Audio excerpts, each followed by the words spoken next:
서점을 가면 수십만 부 팔리는 베스트셀러들의 제목이 참 독특합니다. 이런 책들의 제목들이 있어요. 여러분 보이세요? 무례한 사람에게 웃으며 대처하는 법. 이게 50만 부 이상 팔린 책입니다. 무례한 사람에게 웃으며 대처하는 법. 또요, 나는 나로 살기로 했다. 여기에 이렇게 그 상장 같은 거 이렇게 찍혀 있는 거 보이세요? 몇만 부 팔렸다고 보이시나요? 100세 기념이래요. 100세 기념. 많이 팔린 베스트셀러의 제목들이 이러한 제목들을 가지고 있습니다. 그런데 여러분, 이 책들이 말하는 그 핵심이 무엇인지 아시나요? 이 책에서 말하는 핵심은 무엇이냐면, 남에게 그렇게 착하게 굴지 않아도 돼. 상처받지 않게 선을 긋고 살아. 나를 괴롭히는 사람들을 내 인생에서 정리하면서 살아도 됩니다. 라는 이야기를 하는 책들이에요. 여러분, 요즘 인터넷을 보면 손절, 손을 끊었다 라는 이 말이 참 유행처럼 많이 사용되죠. 세상은요, 온통 손해보지 말라고 말해요. 그리고 선을 그으라고 말합니다. 그런데요, 여러분, 참 이상하죠?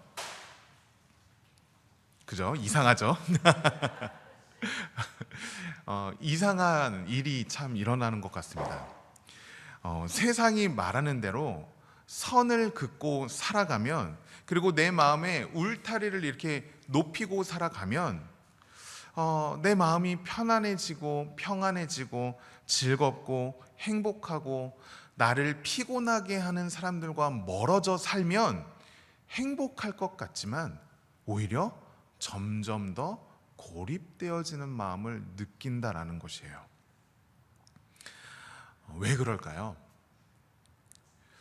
여러분, 나를 힘들게 하는 사람들과 관계를 끊고 나를 힘들게 하는 사람들을 멀리하면 우리는 행복할 것이라 생각을 합니다. 그런데 내 마음이 평안해지고 내 마음이 무언가 막힌 것 없이 잘 흘러가고 잘 먹고 잘 살 줄 알았는데, 오히려 사람들과 담을 쌓고 관계를 끊고 선을 긋고 살아가다 보면 더욱더 외로움이 찾아온다라는 거예요. 왜 그럴까요?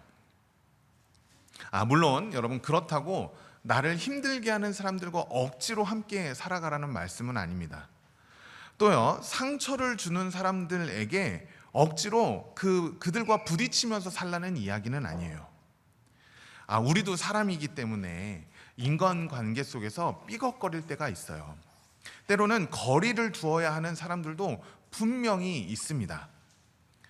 그런데 제가 드리고 싶은 이야기는 무엇이냐면, 우리가 상처받지 않으려고 쌓아두는 그 벽들이, 그리고 경계선을 그어버리는 그 시선이 어느새 내 영혼의 눈까지 가려버리는 것은 아닌가 하는 것을 묻고 있는 거예요. 나를 아프게 하는 사람을 막으려고 내 마음의 빗장을 꽁꽁 걸어 잠궜는데, 정작 내가 사랑을 베풀어야 하는 사람들에게까지 전부 성벽 밖으로 몰아내고 있는 것은 아닌가. 받지 않는 법을 배우려고 애쓰다가 정작 사랑하는 법을 잃어버린 것은 아닌가. 우리의 모습을 한번 돌아보자라는 것이죠.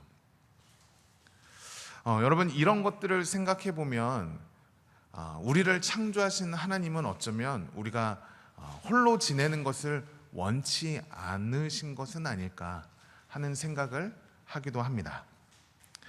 우리는 어쩌면 홀로 하는 존재가 아니라, 홀로 있는 존재가 아니라 함께 머물며 함께 거하며 살아가야 하는 존재가 아닌가 싶은 거죠.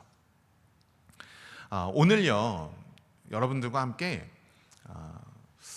우리의 그동안에 가지고 있었던 이웃이라는 것에 대해서 한번 생각을 해보려고 그래요. 오늘 우리가 함께 읽은 본문 말씀은 너무나 잘 아는 말씀인 겁니다. 예수님이 한 사람과 대화를 하면서 그 이야기를 해주신 말씀이 오늘 본문 말씀이에요. 이 대화를 통해서 경계를 긋고 살아가는 지금의 시대에서 우리의 믿음의 사람은 어떻게 살아가야 하는지, 이곳에 모인 우리 모두에게 주님께서 주시는 그 깨닫는 은혜가 임하기를 주님의 이름으로 간절히 축복합니다. 자, 오늘 본문 말씀을 오늘은요 한 절 한 절 읽어가면서 우리가 함께 말씀을 나눌 거예요. 오늘 본문 말씀을 보시면 율법학자가 이제 예수님 앞에 다가옵니다. 그리고 예수님을 시험하기 위해서 예수님께 질문해요. 자, 25절 한번 말씀 같이 볼까요? 25절 말씀 같이 읽겠습니다. 시작. 어떤 율법 교사가 일어나 예수를 시험하여 이르되 선생님, 내가 무엇을 하여야 영생을 얻으리이까? 자, 율법 교사가 예수님께 와서 예수님, 선생님, 내가 무엇을 하여야 영생을 얻겠습니까? 이 질문을 하는 거예요. 그러자 예수님이 되물어요. 예수께서 이르시되 율법에 무엇이라 기록되었으며 내가 어떻게 읽느냐 되물으세요. 자, 예수님께서 왜 율법에 무엇이라고 써져 있는지 물으신 것일까요? 25절 말씀, 지금 예수님 앞에 다가온 사람이 누구예요? 율법 교사잖아요. 예수님은요 그 사람이 어떤 사람인지 그 본질을 꿰뚫고, 그래 너 율법 교사지? 그럼 너가 율법에 어떻게 쓰여있는지 한번 말해볼래? 라고 이야기하시는 거예요. 자, 이 율법 교사가요 성경에 능통하고 성경을 너무너무나 잘 알았던 이 율법 교사가 예수님의 이 질문 앞에 아주 바른 정답을 이야기합니다. 27절 말씀 우리 같이 한번 읽어볼까요? 시작. 대답하여 이르되 내 마음을 다하며 목숨을 다하며 힘을 다하며 뜻을 다하여 주 너의 하나님을 사랑하고 또한 내 이웃을 내 자신같이 사랑하라 하였나이다. 아멘. 자, 여러분 여기에요 이 두꺼운 성경책이 있습니다. 자, 이 성경 말씀을 압축하면 한 문장으로 이야기하면 뭐라고 말할 수 있을까요? 어떤 말씀이 담겨 있는 것일까요? 맞아요. 지금 방금 율법 교사가 이야기한 것처럼 이 성경을 압축해서 한 문장으로 이야기하면 하나님을 사랑하고 이웃을 사랑하라라는 말씀이 가득 담겨 있는 것이 바로 이 성경의 말씀인 것입니다. 율법 교사가요 성경에 능통한 자로서 율법의 본질을 아주 정확하게 꿰뚫고 예수님께 이야기를 했어요. 이에 이 대답을 들으신 예수님께서 이렇게 말씀하세요. 28절. 예수께서 이르시되 내 대답이 어떻다? 옳도다. 그래, 말 잘했어. 참 잘했어. 그런데 이를 행하면 그리고 너가 구원을 얻을 것이야 라고 이야기하시는 거예요. 자, 그런데요 여기까지 아주 분위기 좋았어요. 여기까지 아주 분위기 좋고 바른 대답을 했고 바른 정답을 이야기했어요. 그런데 이어서 이제 율법 교사가 한 번 더 질문하는 거예요. 29절 말씀 같이 읽어볼까요? 시작. 그 사람이 자기를 옳게 보이려고 예수께 여짜오되 그러면 내 이웃이 누구니까? 자, 여러분 이 율법학자 왜 계속 이렇게 예수님께 질문하는 걸까요? 설마 이 율법학자가 내 이웃이 누구인지 몰라서 지금 이러한 질문을 하고 있는 것일까요? 아니죠. 오늘 본문 말씀 첫 번째 구절이었던 25절 말씀에 분명히 이야기해요. 예수님을 시험하려고 지금 여러 가지 질문들을 던지고 있는 겁니다. 이 질문들을 던져서 예수님을 걸어 넘어뜨리게 하려고. 그리고 두 번째 이유는 29절 말씀에 나오듯이 자기를 옳게 보이려고, 자기를 높이고 자기를 드러내고 자기가 맞다 내가 너보다 더 성경에 능통한 사람이다라는 것을 보여주기 위해서 지금 이러한 질문들을 하고 있는 거예요. 그런데 이 질문에 숨겨진 함정이 있는 거예요. 그것은 바로 이 이웃이 누구입니까? 라는 이 질문 안에서 내가 내 마음대로 사랑해도 되는 사람과 내 마음대로 경계선을 짓고 멀리 해도 되는 사람이 누구인지 지금 예수님께 물어보고 있다는 것이에요. 그 경계선이 무엇인지 그어달라고 지금 예수님께 아주 도전적으로 질문을 하고 있는 겁니다. 자, 여러분, 이 당시에 내 이웃이 누구입니까? 라는 이 질문 앞에서 이 당시의 사람들은 내 이웃을 어떠한 사람이라고 생각을 했을까요? 유대인들은 내 이웃을 누구라고 생각을 했을까요? 그들은 혈통이 같은 유대인들, 그 중에서도 하나님의 율법을 아주 잘 지키는 부정하지 않고 정결한 신실한 유대인들만이 나의 이웃이다라고 여겼어요. 그리고 피가 섞인 혼혈인이었던 사마리아인들은 하나님의 저주를 받은 자라고 여겼어요. 그래서 그들과 상종하지 않았습니다. 어느 정도로 상종하지 않았냐면 이스라엘 지역이 여기 있고 이제 사마리아 지역이 북쪽에 있는데 이제 북쪽으로 이제 이스라엘 사람들이 올라가려면 사마리아 지역을 반드시 지나야만 했어요. 그런데 그 땅을 밟는 것 자체가 부정한 일이다 여겨서 어떻게 했냐면 빠른 길을 놔두고 이스라엘 사마리아 지역을 돌고 돌아서 며칠이 더 걸린다 할지라도 사마리아 지역을 벗어나서 북쪽으로 올라갔던 사람들이었습니다. 유대인들이요, 이렇게 경계선을 짓고 살아가고 있었어요. 그런데 이 속내를 알고 계셨던 예수님이 오늘 본문 말씀 속에 나오는 사마리아인의 이야기를 통해서 큰 깨달음을, 큰 메시지를 지금 던지고 계신 것이죠. 자, 오늘 사마리아인, 우리가 잘 아는 선한 사마리아인 이야기의 배경이 바로 이러한 것입니다.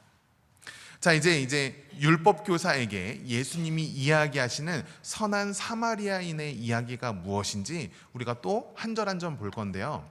여러분, 이것을 좀 이해하기 쉽게 오늘은 성경을 세번역 성경으로 준비를 했어요.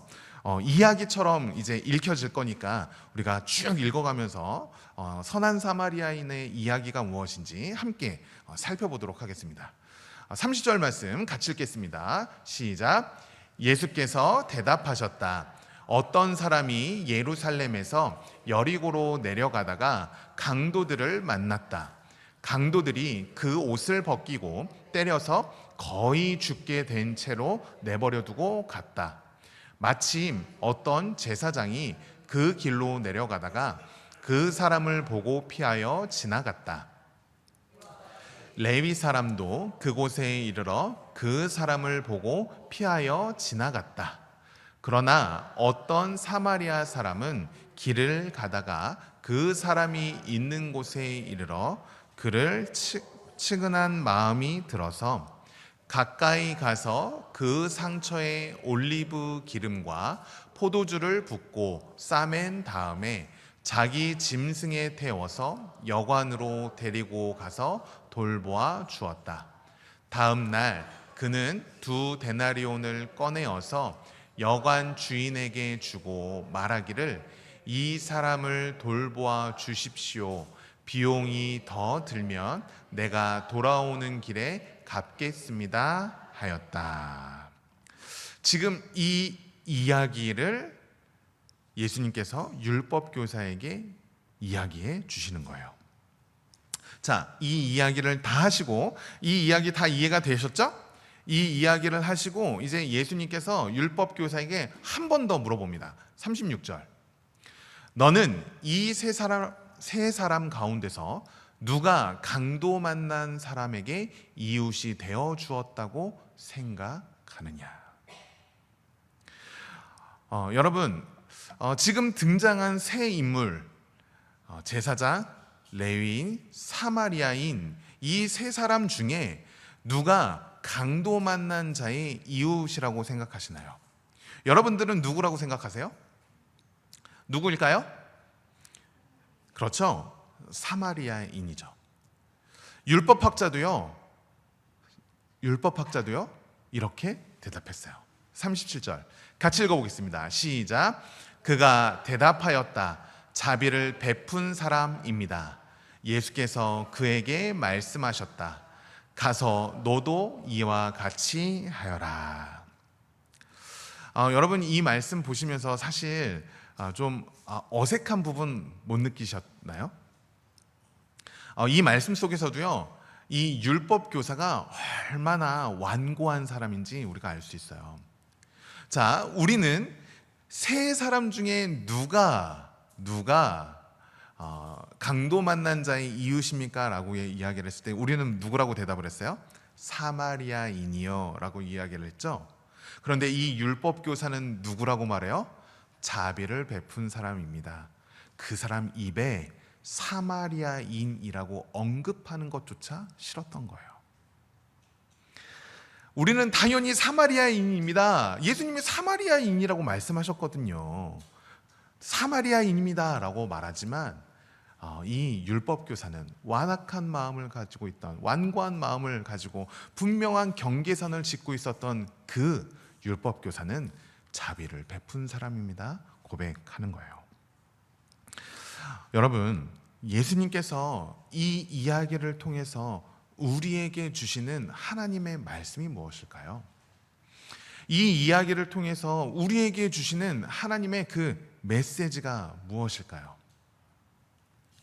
우리 첫 번째 같이 읽어볼까요? 시작. 종교적인 형식보다 생명이 더 중요하다. 여러분, 요즘 이렇게 문신하신 분들 꽤 많으시죠? 문신하신 분들. 요즘 유행이고 트렌드인 것 같아요. 그런데 만약 여러분 제 등에 막 용이 올라가는 화려한 문신이 있다라고 하면 여러분 어떻게 생각하세요? 어떻게 생각? 혹시 제 등 보신 분 계세요? 제 등에 뭐가 있는지 아시는 분?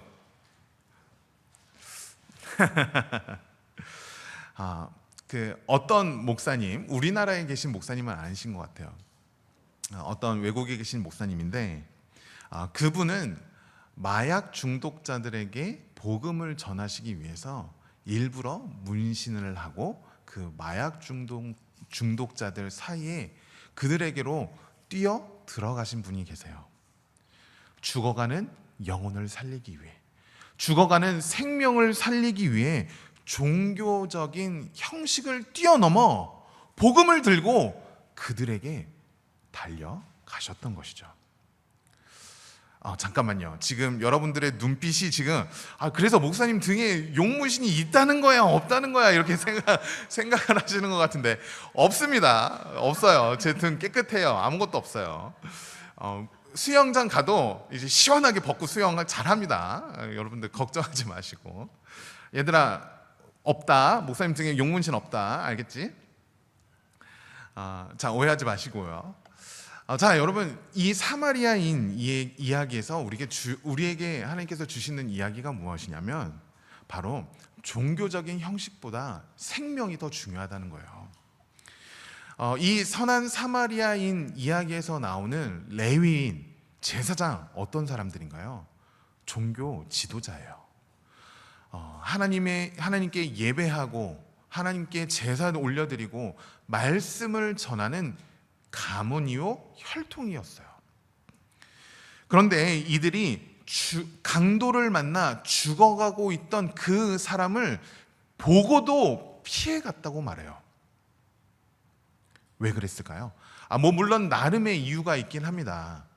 이들은 율법을 철저하게 지키는 사람들이었기 때문에 시체를 만지는 순간 내가 부정해진다라고 여겼기 때문에 죽어가고 있는 저 사람이 죽었는지 살았는지 모르니까 혹시라도 죽었으면 만지는 그 순간 시체를 만졌기에 부정해지기 때문에 그것을 피하고자 보고도 그냥 지나갔다라고 핑계댈 수 있어요.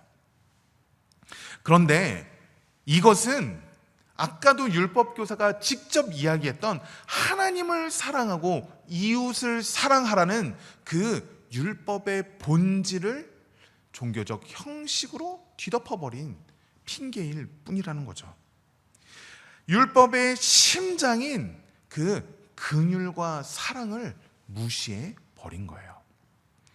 형식이 본질을 덮어 버렸던 것이죠. 여러분, 우리는 어떻습니까? 교회 안에 오시면 우리가 은혜로운 교제를 나누시죠. 그런데 교회 밖을 나가면 어때요? 아이고, 내 신앙 하나 지키기 어려운데 내가 누구한테 복음을 전해? 내 신앙 하나 지키는 것도 다행이야 라고 생각하며 죽어가고 있는 영혼을 보고도 모른 척하고 있지는 않습니까? 여러분, 하나님 나라의 법은 종교적인 행위보다 본질, 생명이 우선인 것이에요. 우리 주님께서는 이 선한 사마리아인의 이야기를 통해서 우리에게 이러한 첫 번째 메시지를 알려주고 계신 것이죠. 그렇다면 두 번째 사마리아인 이야기가 주는 메시지, 두 번째는 무엇이냐면 같이 읽어보겠습니다. 시작. 누가 내 이웃인가를 계산하지 말고 내가 이웃이 되어 주어라. 자, 선한 사마리아인 이야기가 주는 두 번째 메시지는 무엇이냐면 누가 내 이웃인지를 계산하지 말고 내가 이웃이 되어 주어라 라는 메시지가 담겨져 있는 거예요. 자, 여러분, 처음 율법학자는 예수님에게 이렇게 물었습니다. 오늘 본문 29절 말씀. 그 사람이 자기를 옳게 보이려고 예수께 여짜오되 그러면 내 이웃이 누구입니까? 이렇게 물었다는 거예요. 내 이웃이 누구입니까? 이 질문 앞에 예수님이 무엇라고 대답하세요? 예수님의 대답은요, 완전 정반대의 대답을 하시는 거예요. 36절 말씀, 우리 같이 읽어보겠습니다. 시작. 내 생각에는 이 세 사람 중에 누가 강도 만난 자의 이웃이 되겠느냐? 예수님은 누가 내 이웃입니까? 라는 이 질문을 완전히 뒤집으셔서 누가 이웃이 되어주겠느냐라고 묻고 계신다는 거예요.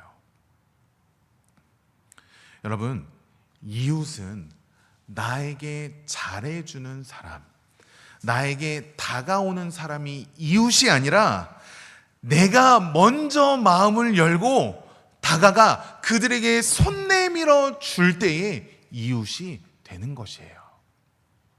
우리가 손 내밀 때, 우리가 다가갈 때 이웃이 된다라는 것입니다.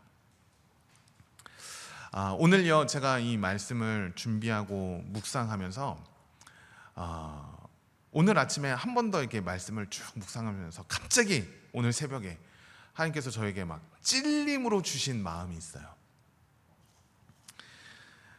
우리는 끊임없이 여러분 누가 나의 이웃인가, 누가 나의 이웃이 될 것인가 이렇게 막 살펴보잖아요. 그리고 그들을 어떻게 사랑할까 고민하지 않습니까? 그런데 정작 나의 삶에서 가장 가까운 이웃인 나의 가족에게 나는 어떤 이웃인가 한번 돌아보게 하시더라고요.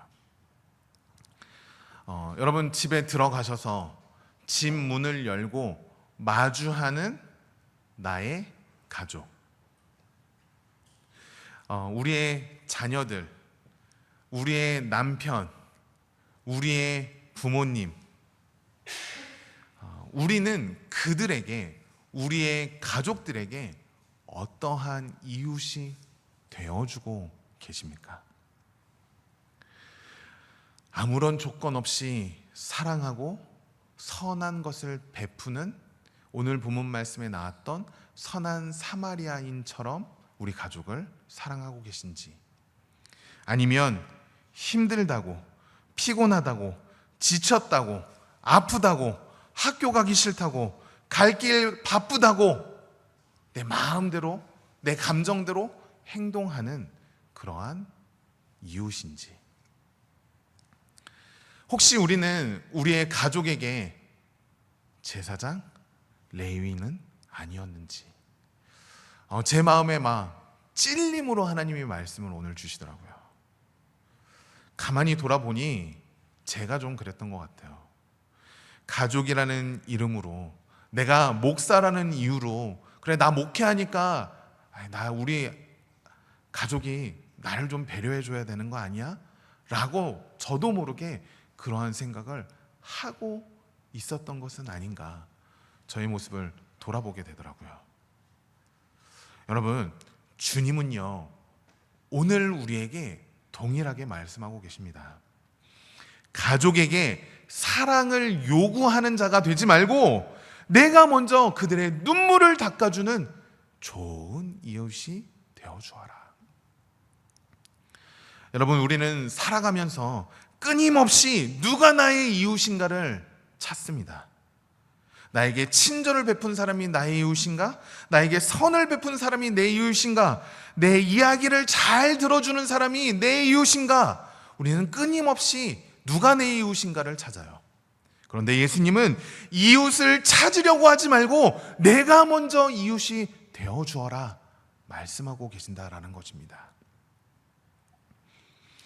여러분, 우리가 다음 주면 오품달 전도축제를 해요.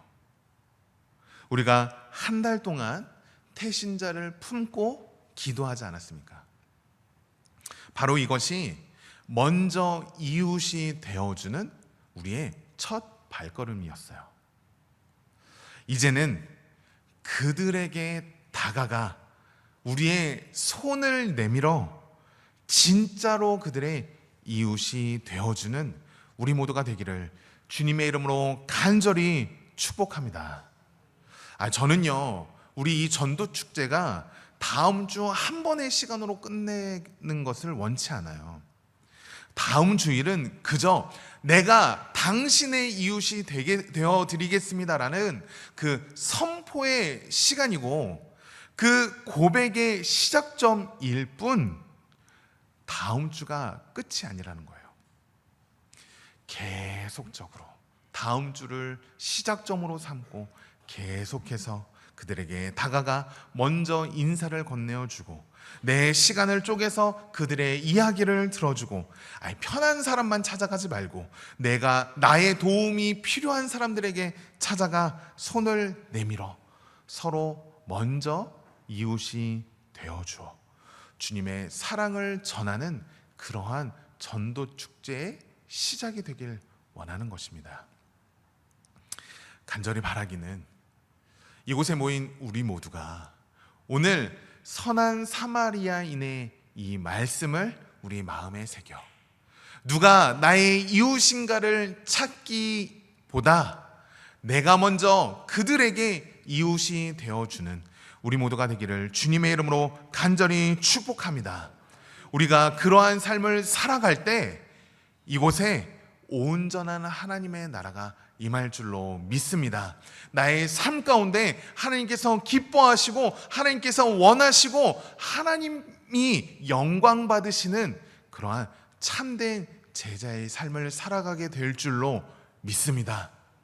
우리가 그것을 기대하며 다음 주 오품달 전도축제 때 하나님께서 놀라우신 일을 이루실 것을 기대하며 삶의 자리에서 그들에게 먼저 이웃이 되어주는 우리 모두가 되기를 주님의 이름으로 간절히 축원합니다. 아멘.